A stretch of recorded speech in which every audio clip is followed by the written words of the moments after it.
الحمد لله رب العالمين والصلاة والسلام على سيد المرسلين أما بعد فأعوذ بالله من الشيطان الرجيم بسم اللہ الرحمن الرحیم۔ حضرت ابو ہریرہ رضی اللہ تعالیٰ عنہ روایت کرتے ہیں کہ رسول اللہ صلی اللہ تعالیٰ علیہ وآلہ وسلم نے ارشاد فرمایا، 7 آدمیوں پر اللہ تعالیٰ قیامت کے دن اپنے عرش کا سایہ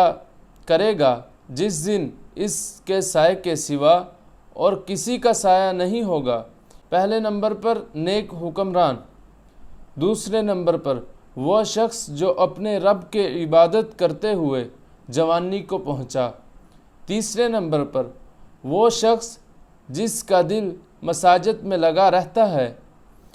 چوتھے نمبر پر وہ 2 آدمی جو اللہ تبارک و تعالیٰ کے لیے ایک دوسرے سے محبت کرتے ہوں، وہ اللہ تبارک و تعالیٰ کی محبت میں ملتے ہوں اور اللہ تبارک و تعالیٰ کی محبت میں الگ ہوتے ہوں۔ 5ویں نمبر پر وہ شخص جس کو